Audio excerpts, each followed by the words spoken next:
We're almost at the part of the season where Chip Patterson starts going to hockey games. Chip Patterson, my man, Cover 3 podcast moderator. How are you on National Signing Day? We are committed. We are fully committed. And look at that. He's wearing a Hurricanes jacket. Yeah, I mean, look, I was in the building for the Kraken, for the big return. Yeah, I mean, Dr. Dean threw out the invite, and I had to figure out a way to make it happen. I had to move things around, but I had to get back in that building. Man, I mean, I was on the group chat with my friends. I said, battle for first place in the Metro, and it's Tripp's birthday. Yeah. Like, the vibes could not be better. And then Pyotr Kuchi just goes out there and just delivers a freaking monster of a performance. I mean, it's just a lot of fun right now. And in my time, I guess this is now in my 4th or 5th season. I guess I'm no longer truly bandwagon at this point. Right. But I have at least reached that point in my journey where I have learned to appreciate the hot streaks, because I know they don't last forever. They don't. And the team's playing well. The team's won 6 in a row, and they have points in 12 straight. And Kochetkov has been, I don't even know what to call it anymore. I mean, I know he's good. I don't know he's not this good. He's not the best goalie in the league, I don't think. But who knows what happens for the rest of this year. Right now, he's absolutely on fire. So can I throw my casual theory at you? Let's hear it. Okay. I think that there's something about the exuberance and the joy and the sort of like youthful energy that he brings to a group that has been together and is now kind of weathered, that has reignited the fire within that locker room. I like it. I'm going to make this into a college sports analogy. It's exactly the way I've been talking to so many people of late about the state of college sports today. It's too professional. There's not enough love. There's not enough joy. I'm going to throw up in my mouth. All right, let me do this. I used to hate the first Wednesday in February every year, because that used to be National Signing Day. And it's not that I don't respect recruiting. College sports does not exist without recruiting, scouting, all of that. But now it comes 2 months earlier or a month and a half earlier, and I don't even it snuck up on me. I'm just not a National Signing Day person, but I understand its value. So, how many teams got exactly the class that they wanted so far this year, Chip Patterson? If you were to at least take Coach's word for it. Yes, that's what I'm doing. Yeah, I'd say about 131 teams are very excited about the 5-star hearts that they've got coming in. High-quality character. He's a winner. The winners, the future of the program. I'll tell you what, this National Signing Day in particular, and by the way, like if you are interested in this, our partners at 24/7 Sports are the best in the business. Yes. They're doing 9 a.m. to 6 p.m. on their YouTube channel, with certain hours being in on CBS Sports HQ, this 1 o'clock hour being one of them. We've got some live announcements there. I definitely encourage you to go check that out. Mm-hmm. But 29 of the top 32 players in this class were committed prior even to National Signing Day. Sure.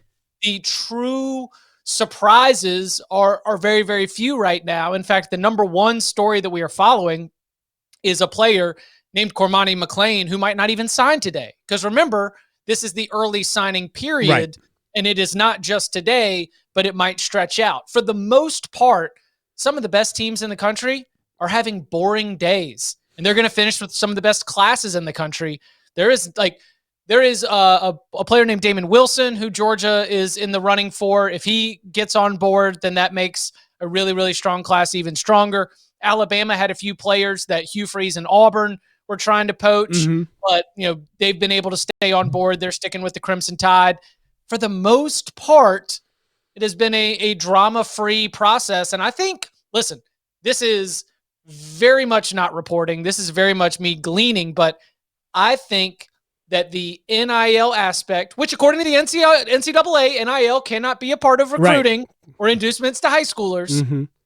But if we're going to be honest about this, and we should, I think that the NIL aspect to player acquisition has taken some drama out of National Signing Day, because you've got to get everything together and all the offers are on the table. Mm-hmm. The idea that there's going to be a late bag that's dropped.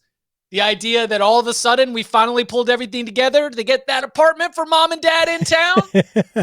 All the old traditional ways that there would be these last minute surprises among the best players in the country. I think with the collectives and with the packages that are being put together, it's just a little bit cleaner. So outside of Cormani McClain, Mateo Uyunglele unfortunately wasn't healthy, but he commits to Oregon. There was quarterback dominoes with Oregon and UCLA and Baylor. But outside of that, not a whole lot of drama. And I believe that NIL might play a role in that. NIL has to play a role in everything. NIL plays a role in all the transfers. But I guess my overall point is I don't really see the difference between today and 10 years ago. I do. Well, we have more because you don't have to worry really about breaking the rules because you can easily separate yourself from the collectives. You can easily separate yourself because the kids can get stuff now. It's legal for the kids to receive, value for their name, image, and likeness, however we want to couch it. So it's easier to provide. You don't have to be clandestine about it. So I don't see it being all that different. I think that we have seen from the preparation process. And again, I was texting Tom Fernelli. I said, I treat National Signing Day the same way I treated final exams in those classes where I skipped most of the semester. I just absolutely cram for 2 days and then I forget everything the moment that I finished the exam. Right. As I was cramming, I noticed that we have less of this like big superstar. They're announcing between Miami, Florida, and Florida State. The hats are on the table. I mean, do you remember when they had players who would announce live? And I don't even think ESPN has a signing day show right now. I think they're just popping in for announcements sporadically. Right. They would have cameras in the war rooms of multiple staffs. Sure, they treated it like the NFL draft. There was true uncertainty even among the coaches in wondering where these guys were going to commit and how it was going to go. And I just think that, and then NIL might not be all of it, and that this just might be this particular cycle, but it really feels like the only drama is, we know that this guy has been verbally committed since October. This school made a late run at him. Let's see whether or not it's a flip. Like, there is not a lot of these truly high profile, I'm going to drag this out and make all of these coaches wait until the very end. Again, outside of our friend Cormani McClain. Didn't Ohio State lose a quarterback recently? He's from the 24 cycle. Okay, so maybe they'll get him back.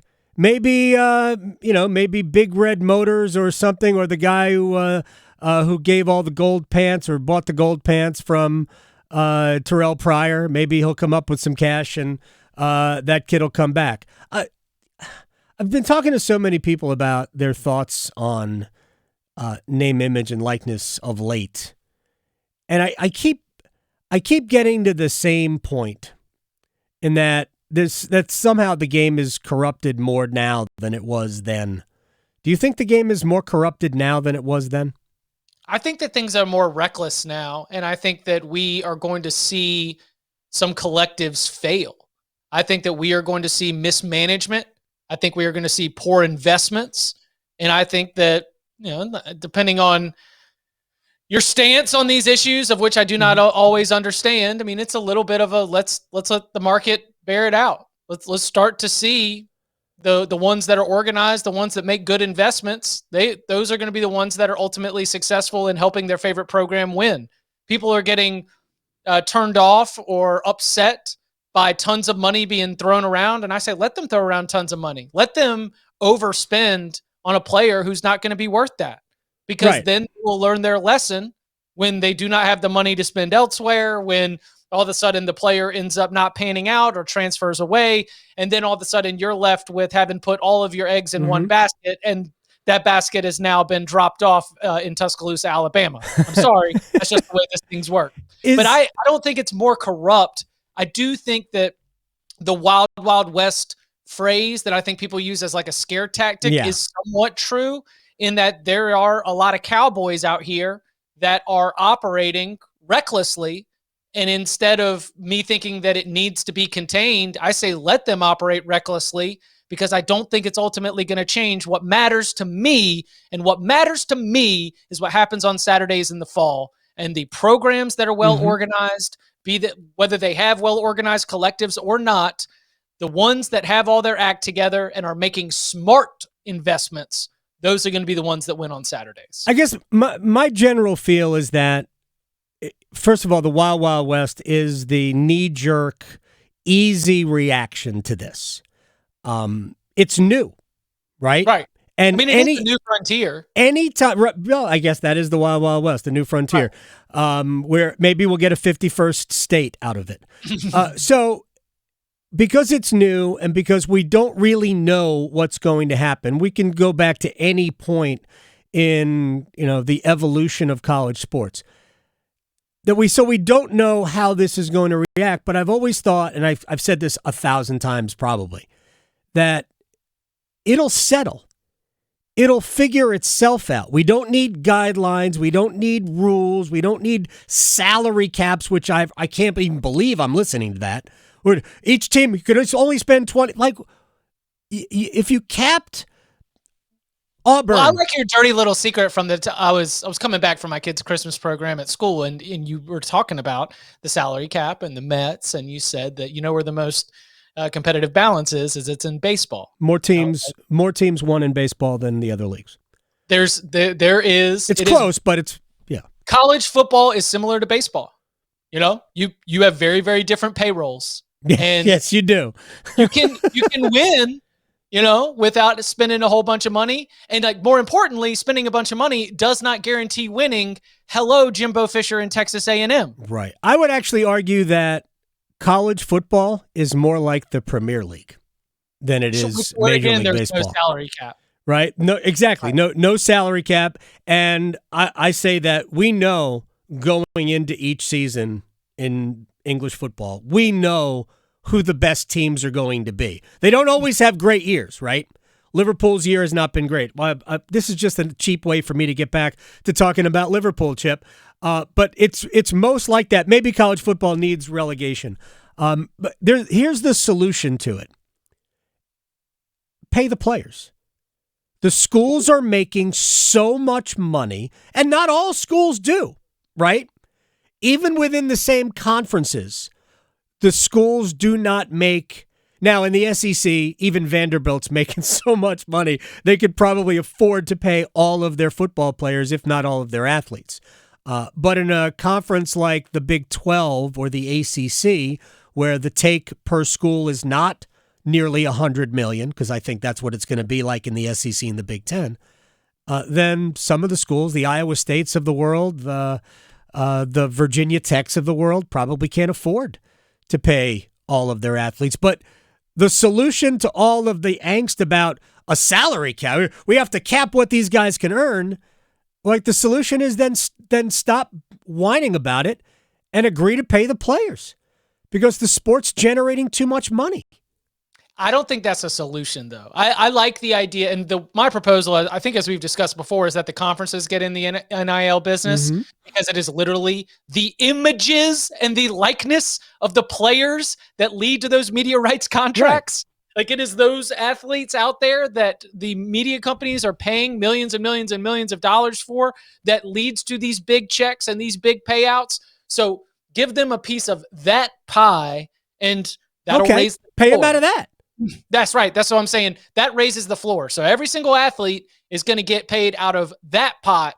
And then you know what's going to happen, because there are always going to be invested individuals with more money than they know what to do with, who want to feel like an owner of a college football program. Yep. No matter if you pay the players a standardized salary, the very, very top players are always going to have the opportunity to make money on top of that. That is, there's no system that you can build that is going to prevent that, because Okay, so you try and create a salary cap and we're paying the players. Well, here comes a marketing deal, right? It's there are players who move the needle like that. And it, like, again, for the listeners and the viewers on WRL Sports Plus and elsewhere,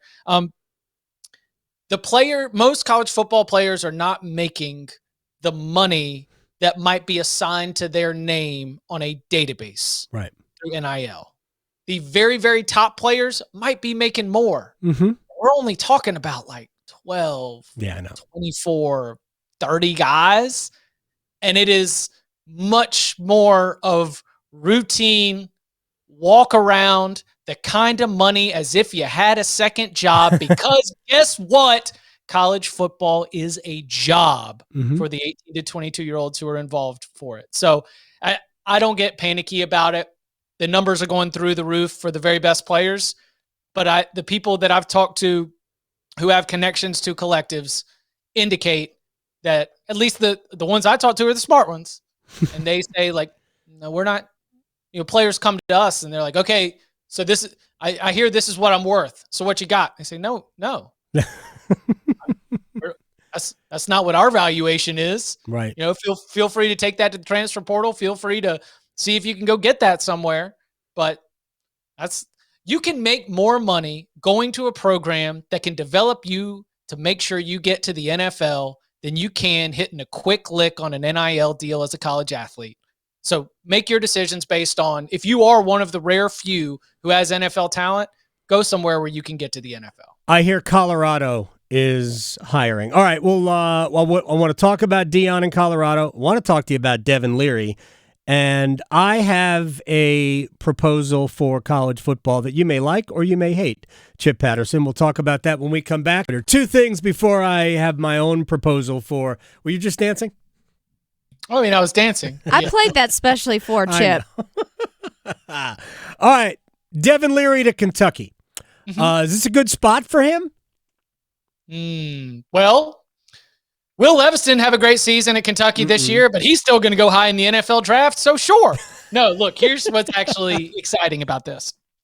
So the name is Liam Cohen. Liam Cohen was with Sean McVay, the Los Angeles Rams, for 3 years. He comes to Kentucky for the 2021 season, and then he goes back to the Los Angeles Rams. Not because things didn't go well at Kentucky. Actually, they were amazing.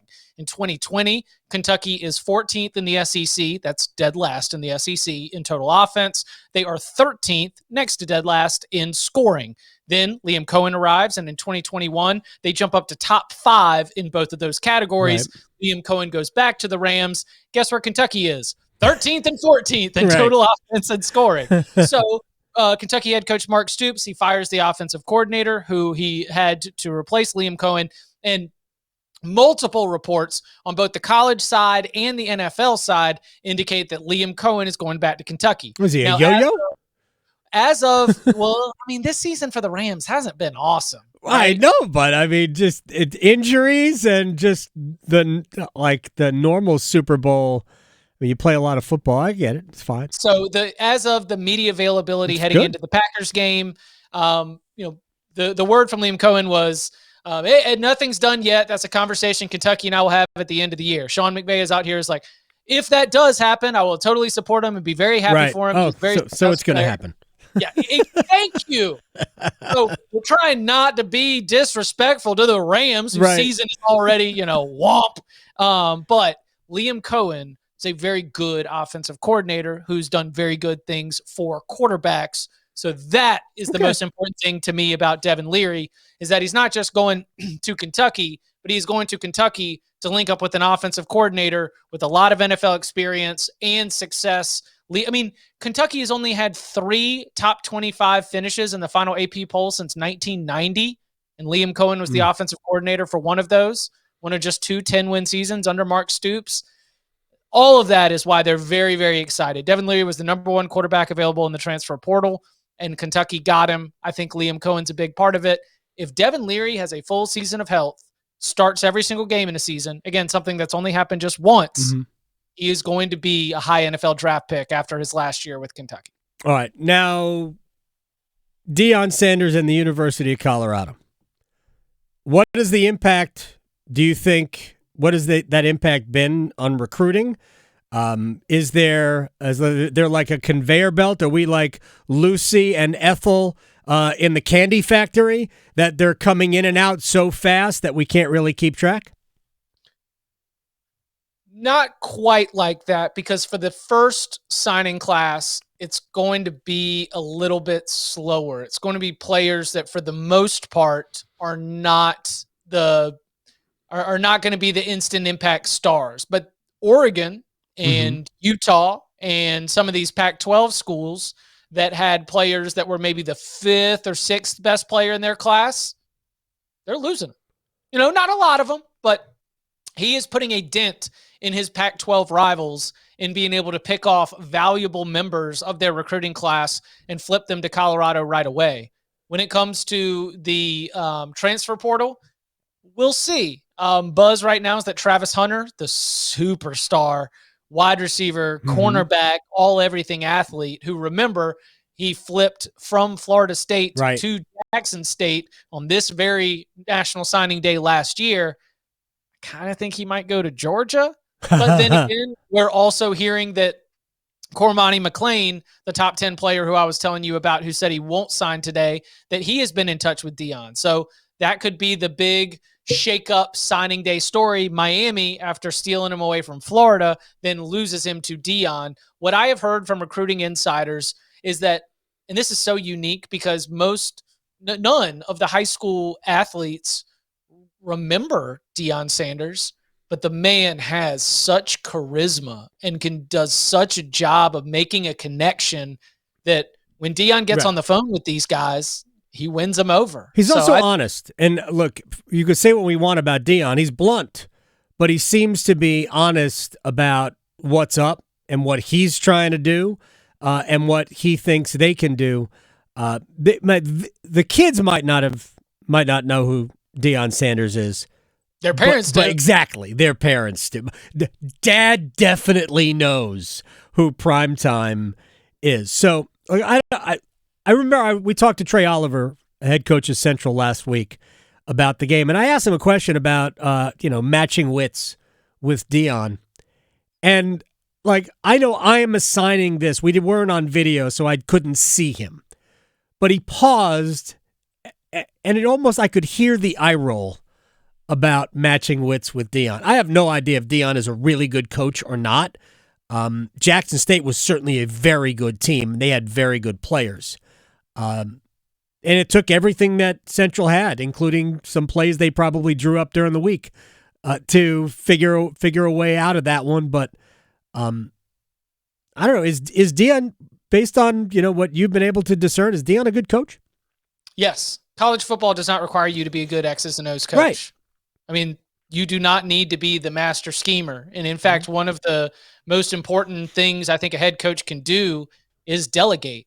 And so Colorado has not officially announced these hires, but as I've been trying to get as much information as possible, my understanding is that he is going to bring about 6 or 7 of the 10 on-field assistants from Jackson State with him, which to me does end up paying off, like what he was talking about in the 60 Minutes interview when he was discussing the money that he wanted to pay his assistants, that he's not going to be able to pay his assistants at Jackson State. The fact that he's not leaving them all in Mississippi and then going to hire a new all-star cast, I like that on just sort of a personal program building, team building level. But he did have a hire that really impressed me, and it was taking a sitting head coach from Kent State. Guy's name was Sean Lewis. He's a very, very bright offensive mind. He is an X's and O's offensive coach. And Sean Lewis left his position as head coach of Kent State, and he will be Deion's offensive coordinator. And that's where I was like, Yeah. Head coaching to me is about communicating, and you let your assistants do the X's and O's. All right, final thing. That's what I see there. And this is just me. I floated this a little bit last week, but the more I think about it, the more I think that this is the way it should be. It bothers me. We have 41 bowl games, right? So Correct. More than half of Division I goes to bowls. And I keep hearing the complaints, too many bowl games. I'll watch 5 bowl games of the 41, and that might include the semifinals and the championship game. But I think that we should have 70 bowl games, and I'm not kidding, because all I hear about is the reward for a good season. Who are we rewarding? The players go to practice 40 hours a week. They watch film. They put their bodies on the line.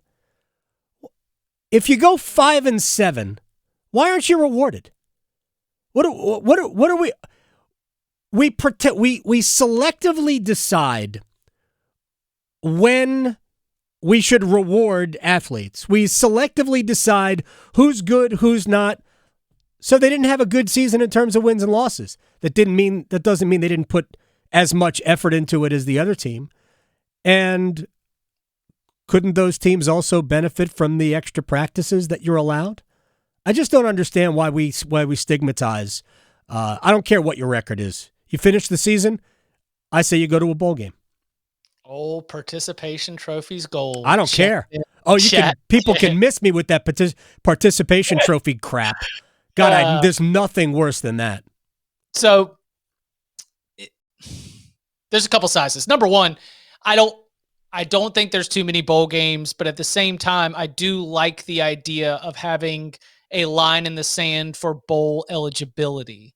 I like that as a motivating factor that creates interesting storylines, creates interesting, stakes of competition, especially in an era where we continually are focused on the national championship, That's all we care about. Sight of what we care about in college football, which is much more regional and much more based around the community and the conference. So knowing that certain teams can be bowl eligible for the first time in a while, knowing that a bowl streak can be kept alive, knowing that the winner of a certain game there in late November can reach bowl eligibility for the purposes of a motivation, but creating real stakes throughout the entire college football slate.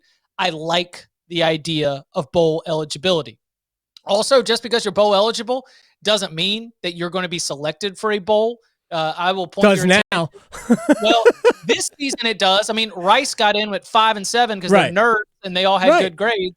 But I can point you to a lot of seasons from Miami of Ohio. I can point you to seasons from Toledo. I can point you to seasons from a lot of MAC and Conference USA teams where they went 6-6 and they did not make it to a bowl game. So I think that it's nice to have the bowl games at the end of the year. And just, did you get a chance to see the reaction of Marshall head coach Charles Huff when they finally had put the icing on the Myrtle Beach Bowl win? It was a Monday afternoon, 2:30 p.m. kick. But if you had seen the way that Charles Huff was celebrating with those Marshall players, you would have thought they won the conference championship. I think we get to that anyway, though. I think we have that emotion anyway. I think there is something that happens in those 15 bowl practices with the really good coaches that find a way to make their program better.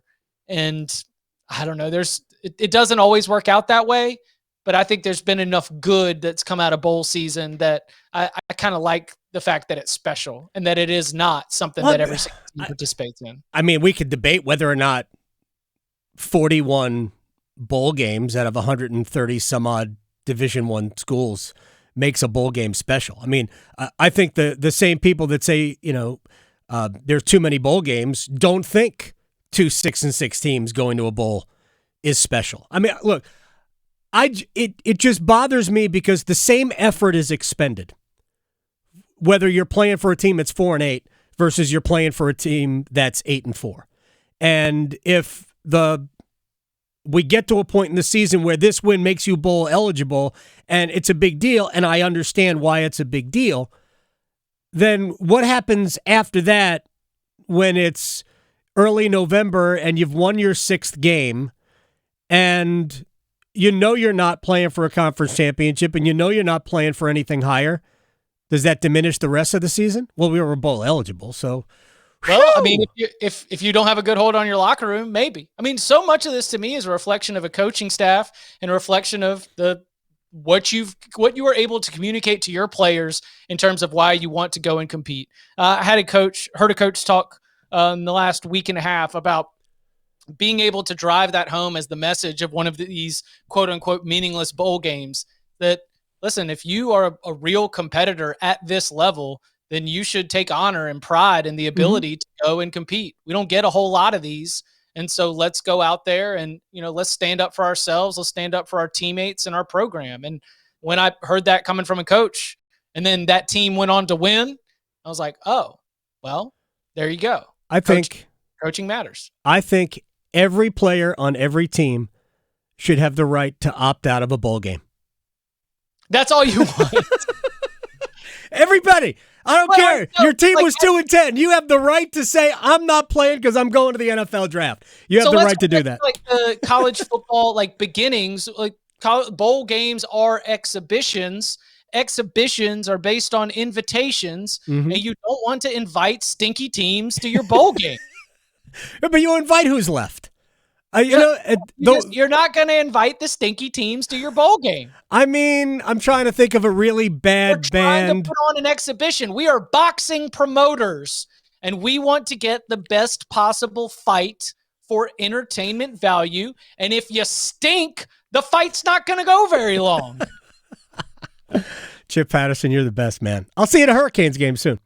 I look forward to it. Sounds good. Y'all be well. You got it. Chip Patterson.